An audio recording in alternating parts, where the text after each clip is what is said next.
Welcome to the Making of a Nation, American History in VOA Special English. A new leader stood before the American people on March 4th, 1913. He was Woodrow Wilson, the 28th President of the United States. Wilson belonged to the Democratic Party. He was progressive in his belief that government should take an active part in efforts for social reforms. This week in our series, Kay Gallant and Harry Monroe begin the story of Wilson's presidency.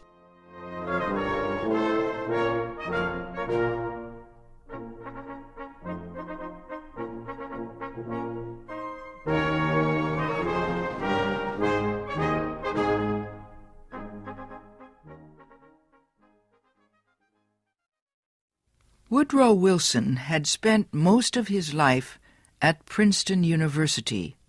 First, he was a professor. Then, he was university president. Next, Wilson was elected governor of the state of New Jersey. His early success as governor made him a leading candidate for the Democratic presidential nomination in 1912. Wilson traveled widely around the country during the campaign. He made speeches to many groups. He tried to make himself and his ideas known to as many Americans as possible. Wilson called his program the New Freedom.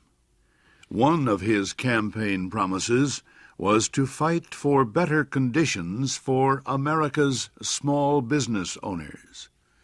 Such proposals helped him win the Democratic nomination for president.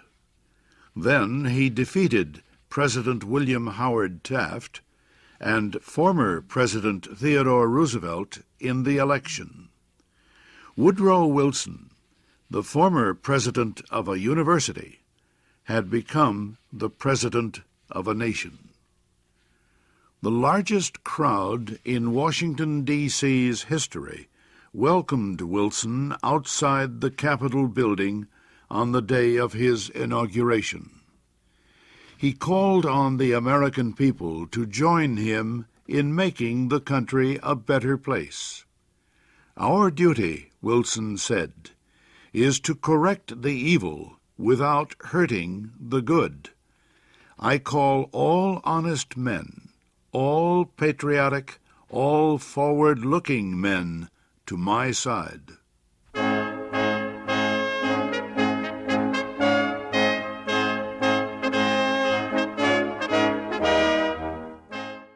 Wilson wasted no time. He immediately called a special session of Congress to act on Democratic campaign promises to reduce import taxes or tariffs. Wilson felt strongly about the need to reform these taxes. He broke tradition by leaving the White House to appear before Congress in person to appeal for his tariff proposals. Many members of Congress opposed Wilson's plans, but the new president used the results of a Senate investigation to win the fight. The investigation showed that a number of senators owned companies that depended on high tariffs for their profits. The votes of these senators were influenced by their property holdings. Public knowledge of the situation forced many of them to give up their holdings and stop resisting tariff reform. Congress finally approved Wilson's proposals. Lower tariffs reduced the amount of money taken in by the federal government. So the Senate also approved a tax on income or earnings. A constitutional amendment had been passed earlier to permit such a tax. President Wilson and the Democratic Party were pleased with the new tariff and income tax bills. But they were far from finished. Next, they turned their efforts to reform of the banking industry. For several years, many people had recognized the need for changes in the banking system. The old system of uncontrolled private banks had developed years earlier, before the United States became a major industrial nation. Many people agreed that a more modern system was needed, but they could not agree on details. President Wilson said control of the nation's wealth was held by too few men.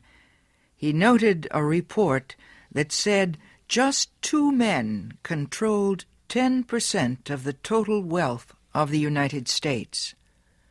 Wilson said the nation needed a money supply that could be increased or reduced when necessary to correct economic conditions. He said a method was needed to let banks help each other during economic emergencies. And, he said, laws were needed to prevent a few wealthy men from using the economic resources of the country for their own purposes. Finally, Wilson said the control of this system of banking must be public, not private. It must belong to the government itself. Wilson called his proposal for a central bank the Federal Reserve System. Under the plan, the nation would be divided into 12 areas. Each area would have its own Federal Reserve Bank. These area banks would not do business with the public. They would serve only as bankers' banks, and they would issue a new form of money supported by the federal government. Most important, the leaders of the new system would be chosen by the government, not by private business.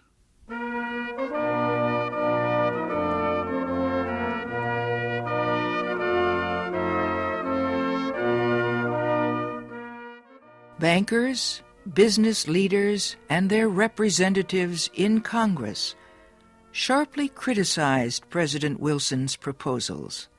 They said government control of the banking system was socialism, not capitalism. But Wilson refused to change his proposals, and he helped to lead the fight to make them law. Finally, Congress agreed. It did not take long for bankers to discover that the new system was much better than the old one. Today, the Federal Reserve System is one of the most important institutions in the United States. For Woodrow Wilson, the fight over the banking system was yet another political success. He had won major reforms in the nation's tariffs, taxes, and banking systems. Now he told Congress that new legislation was needed to control the power of monopolies and trusts. These were the giant companies and business alliances that controlled complete industries. Wilson proposed a new antitrust law to control the actions of large companies. His supporters in Congress wrote a bill that listed a number of business activities that no longer would be permitted. For example, no longer could a company set prices that would reduce competition or create a monopoly. No longer could corporations buy stocks of competing companies. No longer could they demand that a store refuse to sell competing products. The new bill also protected labor unions from being charged with antitrust violations. It gave unions more power to organize and protect workers. At President Wilson's request,